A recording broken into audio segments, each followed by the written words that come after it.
outside, hitting against the head. Excuse me? Yes. The child is so tiny. Hey, I'm looking through the window and she's hitting my child against the head. Look here, you won't come here and be a goodie. Just be a Is that so? You can't come here and be a Is that goodie. so? Such a big man, being a goodie. I'm telling you to do Just something. don't do anything. So you're push lucky. Kente mo tlogele. Ba tla thusa ba mo sepe. Can you fucking handle yourself, Joe? Handle that fucking matter. Try to hit me and see. Such a goodie of a man. Such a coward. Who the hell do you think you are? Fuck you, man. Fuck you. No, stop it. You stop it. Kente mo tlogele.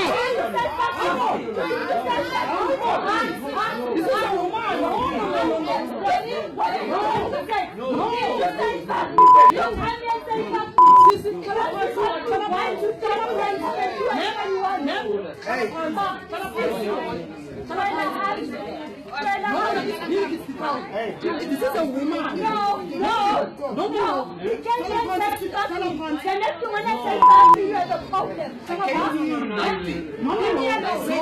me alone. You are not paying my phone. You too. Fuck you. Ask. Who the hell is this? What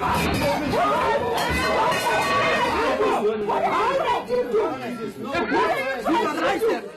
fucking bully. You are fucking bully. You are fucking bully. Racist. Bloody shit. How can you go how? This. How? You want to how? You can't do that. No. Hit me and you see. Hit me, you get what you want. Hit me, you get what you want. Such a big man and a tiny woman. Sis. But why don't you hit me? Fuck me. Fuck you too. Fuck you too. This is a democratic country if you haven't noticed.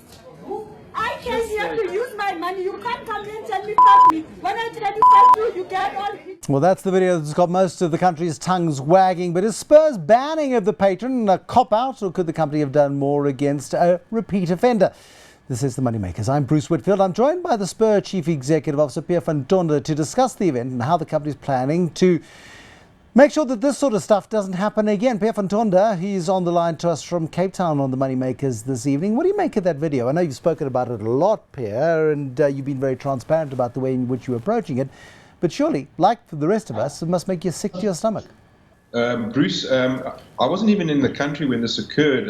I was in Saudi Arabia, but with technology today, they got it through to me very quickly. And to say that I was flabbergasted and speechless for a considerable amount of time would be an understatement.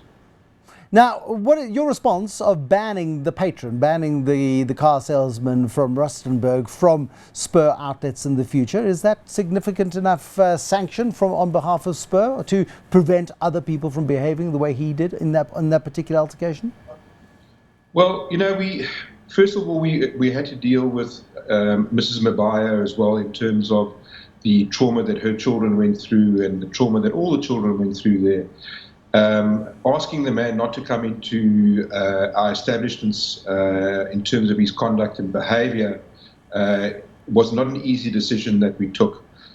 We have internal footage and video which we released to the media today to substantiate all our media releases over the last few days.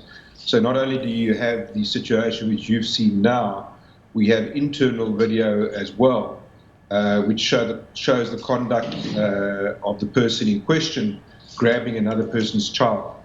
And again, we're all South Africans together. We have a responsibility to set for the next generation a platform of togetherness. That type of conduct is not acceptable in our type of establishment, considering we're a family restaurant, we have kids' play areas. Our next generation are critically important to us, hence we took that decision. Now, I mean, those kids' play areas can be pretty feisty places. They can be places where kids will get into disagreements. There will be fights over the video games. There'll be fights over the jungle gyms. There'll be fights over who has got the controls of the Xbox that is in the play area.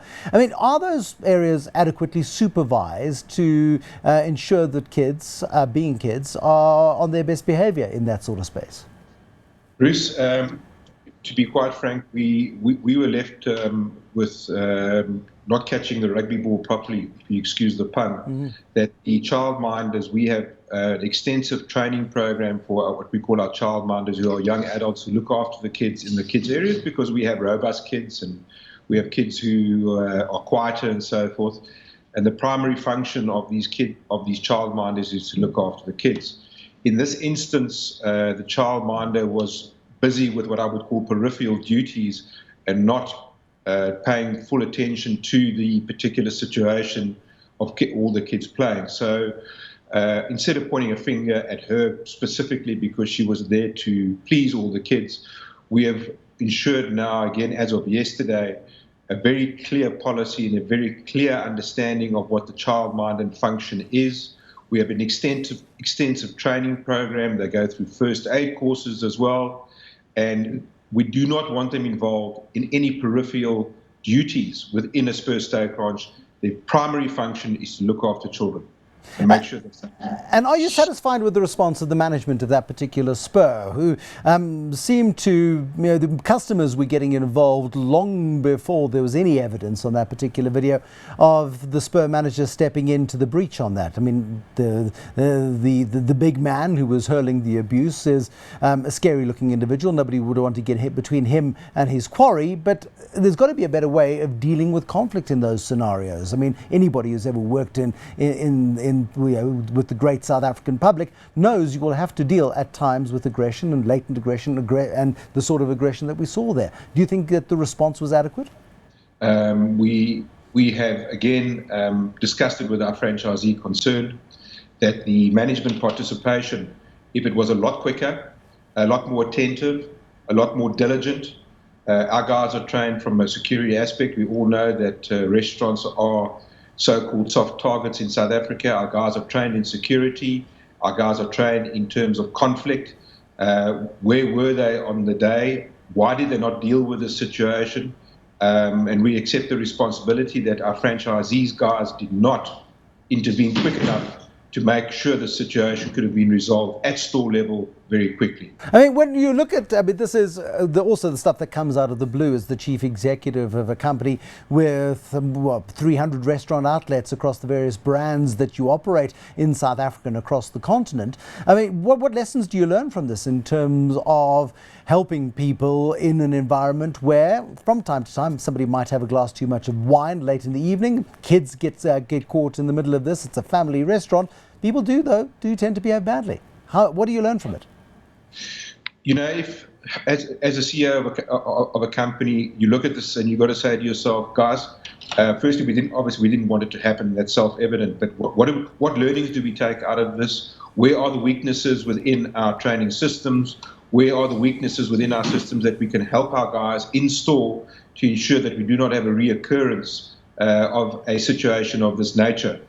And again, it's looking at our training, looking at the way that we're teaching our guys in terms of ensuring that we make sure that guys do not drink too much, or if we have people of aggressive nature, that we deal with in a very prompt and very direct fashion and so forth.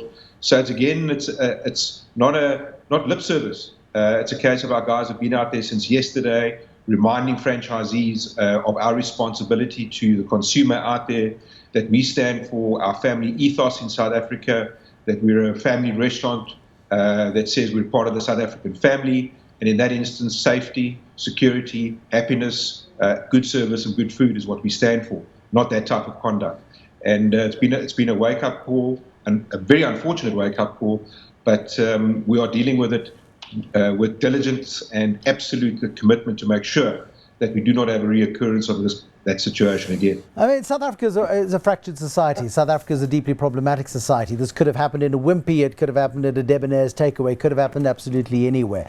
I mean, the chief learning from this is management has got to be more wide awake to the realities of South Africa's divisions and has got to be seen to be proactive in situations where things do get tense before they get out of control. And the poor kids who were caught up in the fracas between a woman standing up for her child, a man believing he was standing up for his child, they get caught up in what is a dreadful, dreadful standoff. Couldn't agree with you more. I mean, that's one of the issues that I think all of us as parents is that we aspire to set examples for our next generation, especially in South Africa, where we've come through a very, very checkered history and so forth, and we're 20 or 21 years old into the new country, and we have to set an example for our next generation. And that type of conduct goes nowhere in terms of giving those kids the perception of what to behave and how to behave and so forth. I mean, it's like a lady, she's a wonderful woman. We spoke to her yesterday afternoon. She has told her child in a press release that we released about half an hour ago that, she holds no grudges, but more importantly, that she has told her son that that is not the way that we behave as South Africans, as not the way that we set the future of our country, and it's not the way that we want to conduct ourselves in any environment, whether it's a bank, a restaurant, or in the public domain. Spur Chief Executive Pierre van Tonder, thank you for joining us this evening on the MoneyMakers. It's a tough call, and just watching that video footage, and it's been watched many hundreds of thousands of times online, of course, and has made many South Africans justifiably angry about what seems to have been a racial standoff in a public place in South Africa. It reveals a certain reality of the country in which we live, of course. But on the other side of it, Spur fully acknowledges it could have handled the situation in that moment better. Until next time, good night.